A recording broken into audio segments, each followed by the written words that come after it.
And today marks a pretty important date in royal history in this country, for it's the 422nd anniversary of the death of Queen Elizabeth I, born on the 7th of September 1533 in Greenwich and died on the 24th of March 1603 in Richmond. And with her death would come the end of the ruling Tudor dynasty in this country. All Henry VIII's dreams and aspirations of a long ruling dynasty would come to an end with the death of that lady, and in would come a new dynasty which kind of united at the time the realms of England and Scotland through the coming in of a new king, King James I. Firstly, I'll talk you through a brief history of the life of this most interesting queen, which certainly had its ups and most certainly had its down points. Then you'll see her funeral procession, and then at the very end of the video I'll show you the tomb of the Virgin Queen within Westminster Abbey. As I said, she was born in 1533 and she was born in Greenwich Palace, which was also known as the Palace of Placentia, and this is how it would have looked roughly around the time of Queen Elizabeth I's birth. Born to that most terrifying of fathers, Henry VIII and Queen Anne Boleyn. Their tumultuous marriage would come to an end with the cutting off of the head of Queen Anne Boleyn within the walls of the Tower of London, on trumped-up charges of adultery and witchcraft and goodness knows what else they could rustle up against her, and for the mere reason that she couldn't provide her husband with a son and heir. So Elizabeth, who'd grown her first 3 years in splendour and wealth and relative happiness, that happiness would come to an end at the age of 3 with the death of her mother.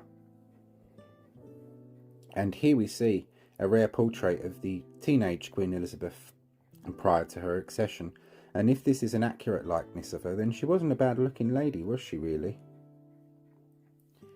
Henry VIII, that most terrifying of fathers, upon the death of Queen Anne Boleyn, or execution we should say, he had his supposedly much loved daughter bastardized and taken away from the line of royal succession. And it wasn't really until towards the end of his life that he would re-legitimize his daughter and have her brought back into not only the line of succession, but brought back into some kind of a family unit, as we would call it. And that was only down to really his wives and their intercedence for mercy towards his children. And for a father that caused so much damage in his daughter's life, both physical and emotional, when Henry VIII died in 1547, Queen Elizabeth, as she would become, and her brother, King Edward VI, as he would become upon the death of his father in 1547, were absolutely devastated at the death of their father. They were brought together and wept in each other's arms and comforted each other upon the death of their father. And Edward would carry on his father's reformation, but in a much more forthright and vicious way, shall we say. Henry VIII was, at heart, still a Catholic, although he stripped England of the abbeys and the monasteries and such like. Edward had been raised by Protestants and taught by Protestants and was an ardent Protestant, and it was under his reign that England pretty much lost England's churches lost their stained glass and paintings and all the finery and what was called frumpery of the popish faith. It was all taken away under the short reign of this young man, and it was kind of very much a reign of terror in many ways. That his short life would come to an end in 1553, and he did everything in his power to prevent his Catholic sister, Queen Mary I, as she would become, from ascending to the throne.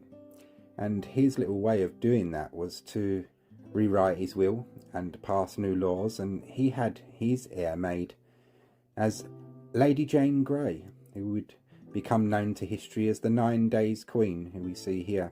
And she ruled from the 10th to the 19th of July 1553, and she herself in turn would be executed within the walls of the Tower of London. And then would come for Elizabeth what was probably the most terrifying period of her life, the rule of her sister, Queen Mary Tudor, Mary I, and she reigned from 1553 to 1558, a relatively short reign, and Mary has been very much demonised throughout history for her actions, but it has to be said, in fairness, that Elizabeth had near as many or more people killed in her reign than her sister did. The difference is that her sister had it done in a much shorter period, with the burning of Protestants at Smithfield and many other such places. And when Mary died, she didn't want her sister to come to the throne, because she knew that her sister would undo all Mary's laws and doings to remake England a Catholic nation again. And as some of you have seen on the page the other day with the nursery rhyme of Mary, Mary, quite contrary, that comes from the reign of this lady. And she died in 1558, a very unhappy lady. And then would come in Queen Elizabeth I. Under her sister's reign, she'd lived in absolute terror, imprisoned in the Tower of London, under threat of death for her faith and for the plots that were had against her sister to get rid of the Catholic Mary and bring in the Protestant Queen Elizabeth. And in Mary's defence, you can't blame her really for having her sister imprisoned. I mean, anyone with a brain would have done it. The Babington plot and other such plots, which were real things, planned to overthrow Mary and bring in her sister, so any right-thinking monarch would have had the sister imprisoned, and it was probably only because she was her sister that she didn't have her executed.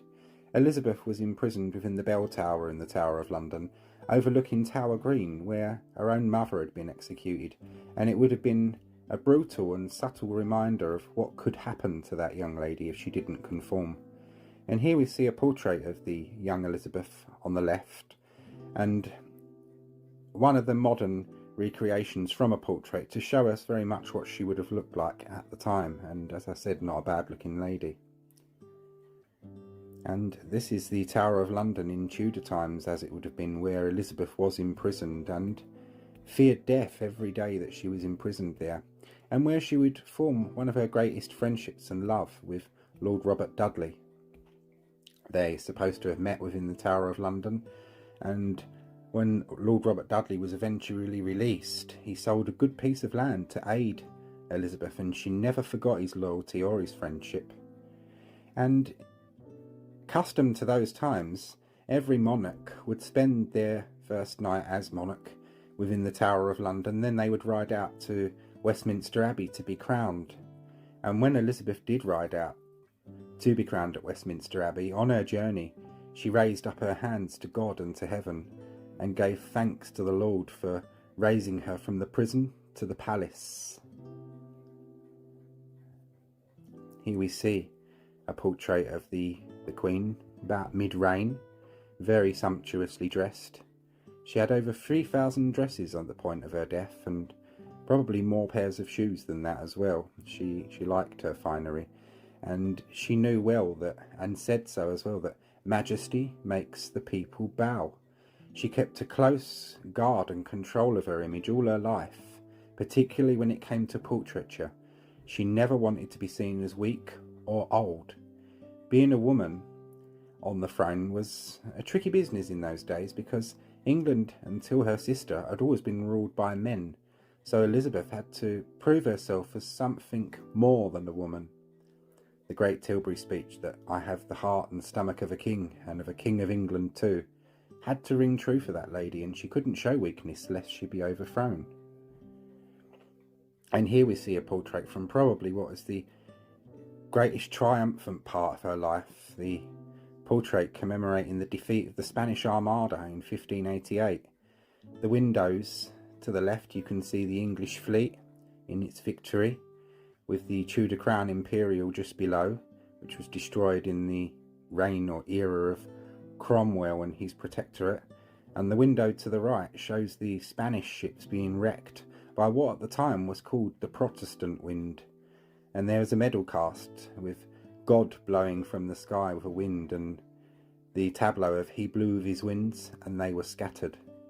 And here we see the great Virgin Queen with her hand upon the globe to show her international importance.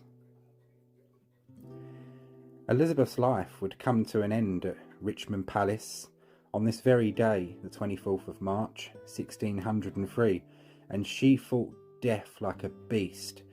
She stood for 15 days and refused to go to bed, surrounded by cushions which her ladies had put down lest she should fall and hurt herself.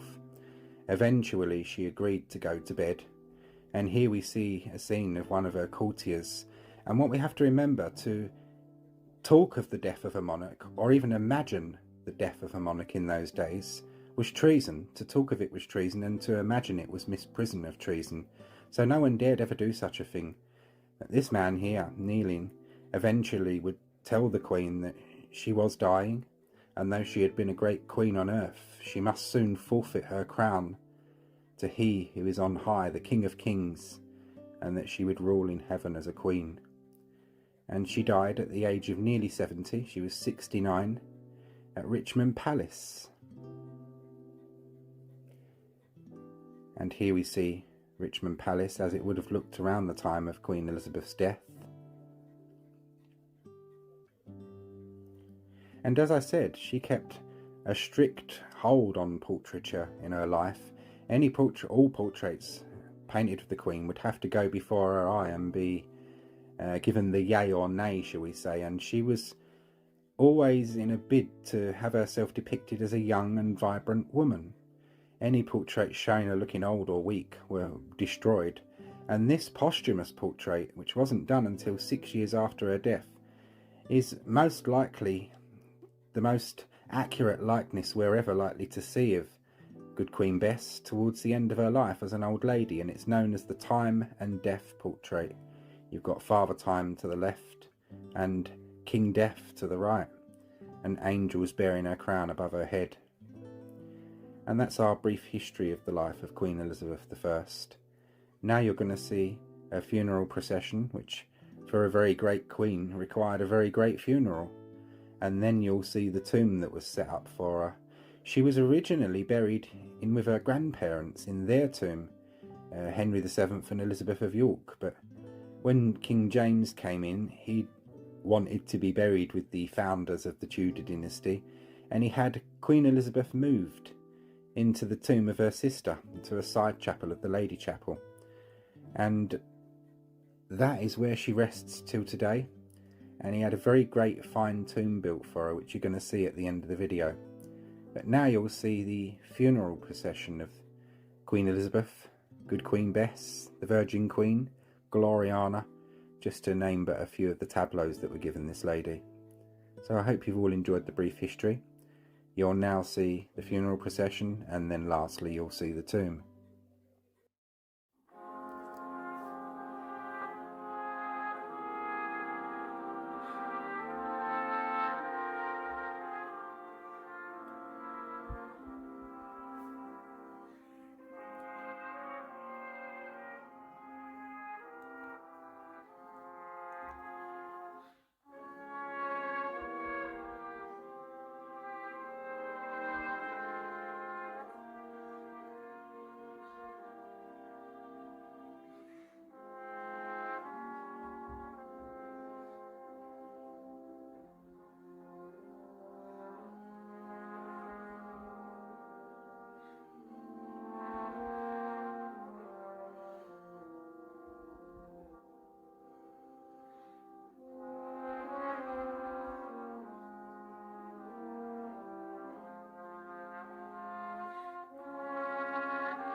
pictures? This is where England's daughter, England's daughter.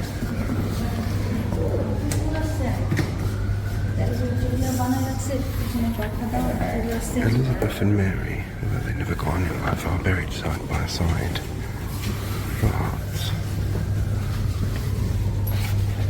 But Elizabeth is the only one to be honoured with an effigy on her tomb, because Mary was not a popular woman.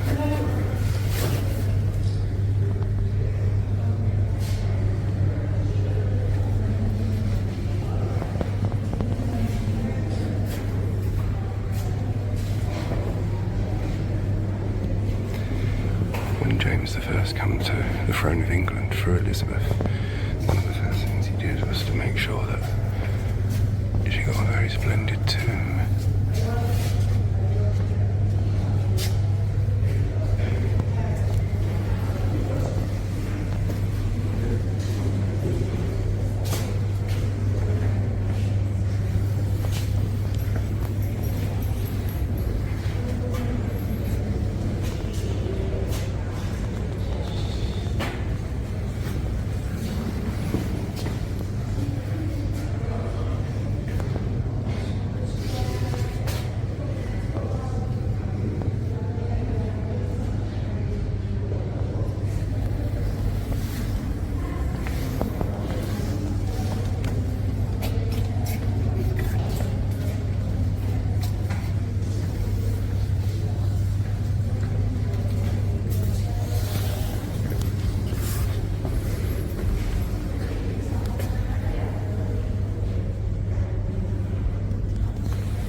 The Virgin Queen, Good Queen Bess.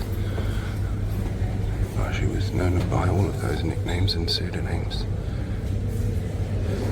As I've been saying in my documentary, she courted the love of her people and knew how to do that, and knew that if she did that, she would be a successful queen.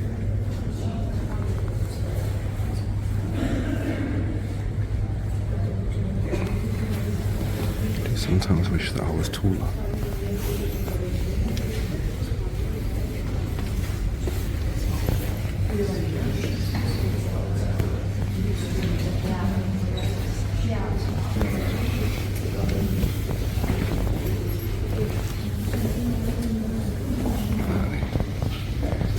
Tudor Crown Imperial with the Welsh Dragon and the Lion of England.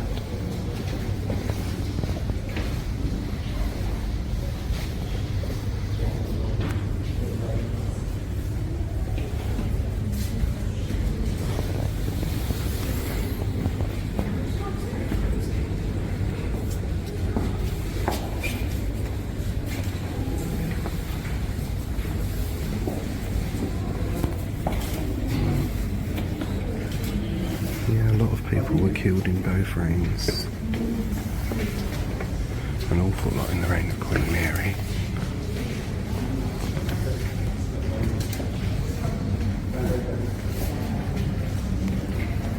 But yeah, sorry.